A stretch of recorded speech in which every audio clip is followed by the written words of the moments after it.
तो देखिए आदमखोरों का आतंक जारी है, लेकिन अब वन विभाग की तरफ से सख्ती लगातार देखने को मिल रही है, क्योंकि एक के बाद अटैक की खबरें सामने आ रही है।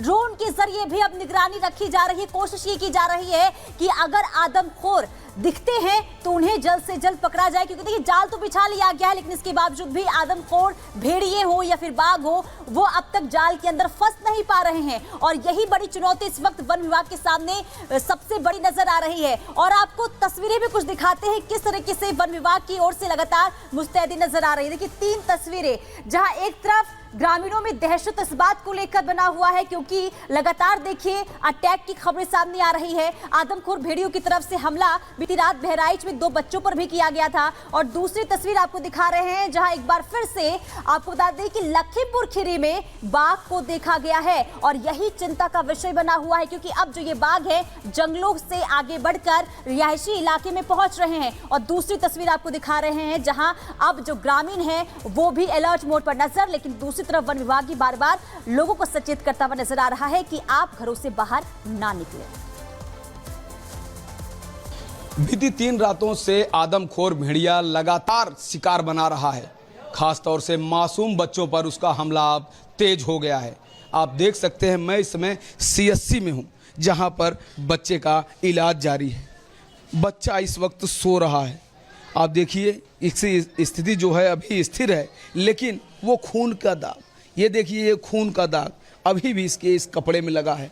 ये देखिए किस तरह से जख्मी हालत में बच्चा सो रहा है। और अभी तक इस खूंखार आदमखोर भेड़िए ने लगभग 9 बच्चों को अपना निवाला बना लिया है, एक महिला को भी मार दिया है। और लगातार इसका जो आतंक है वो बढ़ता जा रहा है। जिस तरह से कल की रात में कहा जा रहा है कि 2 बच्चों पे हमला किया, एक तो इसको मार के भाग ही रहा था, इनके घर वालों की सक्रियता से, इनके पिता के साहस से वह इस बच्चे को मारने में नाकाम रहा और वह भागा। लेकिन भागते हुए शायद एक और बच्चे को अपना शिकार बनाना चाहता था, लेकिन वहाँ भी उसको कामयाबी नहीं मिली।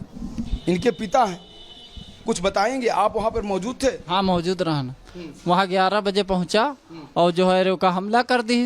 उसके बाद में मतलब रेवका जो है महतारी हमरे लिए रहे, तो वो अपनी तरफ आई, वो अपनी तरफ आई, जब काट ली उसके बाद में निकल गया। सब गाँव आते वक्त पता नहीं चला? आते वक्त हम देखा। हाँ जाते वक्त भाग जब लेके जा रहा था, जब मतलब लेकर जाने जब आवा तब ना देखा, जब काट ली उसके बाद निकला तब हम देखे। उसको ले जाने की कोशिश भी कर रहा था? हाँ ले जाने की कोशिश कर रहा, जब तो हमने महतारी अपने आई चली, जब हल्ला गुल्ला भवा जो है मोहल्ला के हम सब हल्ला किया तब भागा। तो आप सुन रहे हैं ग्रामीणों से जब राघवेंद्र बात कर रहे हैं, तो उनका ये कहना है कि डर अभी भी वैसे ही बना हुआ है। कब क्या हुआ, कैसे हुआ, वो सब बताया उन्होंने। अब आपको बताते हैं कि आदमखोर का टेरर कैसे बढ़ता जा रहा है। 350 पुलिसकर्मी तैनात किए गए हैं, अब तक ये स्थिति है वहां पर। और दहशत इतनी है कि अब तक 10 लोगों की मौत हो चुकी है। इस वजह से दहशत और बढ़ती जा रही है। वन विभाग की टीम तैनात की गई है, 25 टीमें वन विभाग की तैनात की गई हैं। तो वहीं लाखों लोग इससे प्रभावित हुए हैं, क्योंकि लोग घरों से बाहर नहीं निकल पा रहे हैं, क्योंकि बड़ी संख्या में गाँव इस डर में डूबे हुए हैं। साथ ही 10 ड्रोन, 4 पिंजरे और 8 थर्मो सेंटर लगाए गए हैं। जबकि बहराइच में इसका आतंक है, सीतापुर में इसका आतंक है, और लखीमपुर में बाघ और सीतापुर में बाघ और भेड़िए दोनों का आतंक है। और ये स्थिति अभी लगातार बनी हुई है, लोग वैसे ही डरे हुए हैं। पिंजरा जाल सब कुछ लगाया जा चुका है, लेकिन अभी तक 4 भेड़ियों के अलावा अन्य भेड़िए हाथ नहीं चढ़े हैं, और ना ही बाघ को पकड़ने में सफलता हाथ लगी है। खेतों में कॉम्बिंग ऑपरेशन किया जा रहा है, और अब धीरे धीरे ये डर बढ़ता जा रहा है। श्रावस्ती में भी यही स्थिति बनी हुई है। गोंडा की बात करें तो भेड़ियों को बेहोश करने के लिए एक्सपर्ट तैनात किए गए हैं, अलग अलग जगहों से बुलाए गए हैं, और गोंडा में भी दहशत फैलती जा रही है। बाराबंकी, लखनऊ बिल्कुल शहर से सटा हुआ बाराबंकी, वहां पर भी हालात यही हैं। बाराबंकी के कई इलाकों में हाई अलर्ट लगाया गया है। लोगों को कहा गया है कि लोग घरों में रहें, और हाई मास्ट लाइटें भी इसके साथ लगाई गई हैं, जिससे कि निगरानी की जा सके भेड़ियों की।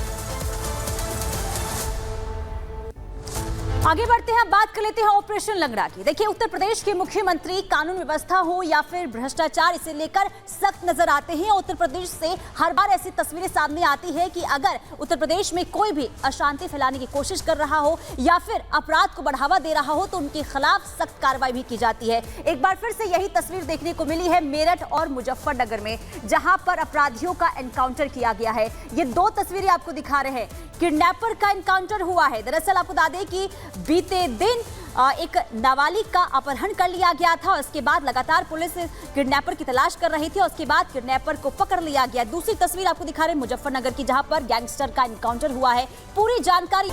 नमस्कार, मैं हूं आपके साथ प्रियंका शर्मा। रिपब्लिक भारत में आप सभी का बहुत स्वागत है। देखिए, लगातार हम आपको बता रहे हैं उत्तर प्रदेश के 3 जिले ऐसे हैं जहां पर खूंखार नरबख्शी जानवरों का लगातार आतंक बढ़ता जा रहा है। लोग डरे हुए हैं, खौफ में है। भेड़िया कितना खतरनाक है ये हम आपको बता दें। एक दिन में 20 से 25 किलोमीटर तक ये चलते हैं झुंड में।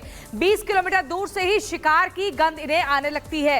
एक बार में शिकार का 9 किलो जो मांस है वो खा जाते हैं। कैनाइन दांत इनके बेहद खतरनाक माने जाते हैं। इसके अलावा दांतों से हड्डियों का चूरा बनाने की ताकत होती है इनमें। आप सोचिए कितने खतरनाक हैं ये भेड़िए। शिकार के मामले में तीसरे नंबर पर ये माने जाते हैं। शक्तिशाली और खतरनाक वही झुंड बनाकर जानवरों का शिकार करते हैं। कभी अकेले नहीं आते, हमेशा 4 से 10 का झुंड बना रहता है। दौड़ने की रफ्तार भी 70 किलोमीटर प्रति घंटे की बताई जा रही है। इतनी देर की रफ्तार से दौड़ते हैं, इसलिए अब तक ये पकड़ में नहीं आ रहे हैं। हालांकि 16 फीट तक छलांग लगाने में सक्षम बताए जाते हैं। 4 भेड़िए पकड़े जा चुके हैं, बाकियों की तलाश चल रही है। 20 मिनट तक तेजी से पीछा करने में सक्षम है। कॉन्टिन्यूसली 20 मिनट तक भागते हैं। वहीं आपको बता दें, उबड़ खाबड़ इलाकों में तेजी से दौड़ सकते हैं। ये नहीं कि वो उनके लिए एक रफ्तार में बैरियर बने, बल्कि और ज्यादा रफ्तार ये तेजी से पकड़ लेते हैं, क्योंकि अंदर डर रहता है कि अगर इनको पकड़ लिया वन विभाग की टीम या कहीं से भी, तो फिर ये पिंजरे में कैद हो सकते हैं। लेकिन इसी बीच हमने आपको बताया कि कैसे ये भेड़िया कितना खतरनाक है, कितनी रफ्तार होती है भागने की, दौड़ने की, और शिकार कैसा करता है, हड्डियों को चूरा बना देता है। इस बीच अब चलते हैं स्टूडियो से, आपको बाकी खबरें बताते हैं। Back to studio. तो देखिए, आदमखोरों का आतंक जारी है, लेकिन अब वन विभाग की तरफ से सख्ती लगातार देखने को मिल रही है, क्योंकि एक के बाद अटैक की खबरें सामने आ रही है। ड्रोन के जरिए भी अब निगरानी रखी जा रही है। कोशिश ये की जा रही है कि अगर आदमखोर दिखते हैं तो उन्हें जल्द से जल्द पकड़ा जाए, क्योंकि देखिए जाल तो बिछा लिया गया है, लेकिन इसके बावजूद भी आदमखोर भेड़िए हो या फिर बाघ हो, वो अब तक जाल के अंदर फंस नहीं पा रहे हैं। और यही बड़ी चुनौती इस वक्त वन विभाग के सामने सबसे बड़ी नजर आ रही है। और आपको तस्वीरें भी कुछ दिखाते हैं किस तरीके से वन विभाग की ओर से लगातार मुस्तैदी नजर आ रही है। देखिए, 3 तस्वीरें, जहां एक तरफ ग्रामीणों में दहशत इस बात को लेकर बना हुआ है, क्योंकि लगातार देखिए अटैक की खबरें सामने आ रही है। आदमखोर भेड़ियों की तरफ से हमला बीती रात बहराइच में 2 बच्चों पर भी किया गया था। और दूसरी तस्वीर आपको दिखा रहे हैं, जहां एक बार फिर से आपको बता दें कि लखीमपुर खीरी में बाघ को देखा गया है। और यही चिंता का विषय बना हुआ है, क्योंकि अब जो ये बाघ है जंगलों से आगे बढ़कर रिहायशी इलाके में पहुंच रहे हैं। और दूसरी तस्वीर आपको दिखा रहे हैं, जहां अब जो ग्रामीण है वो भी अलर्ट मोड पर नजर, लेकिन दूसरी तरफ वन विभाग भी बार बार लोगों को सचेत करता हुआ नजर आ रहा है कि आप घरों से बाहर ना निकलें।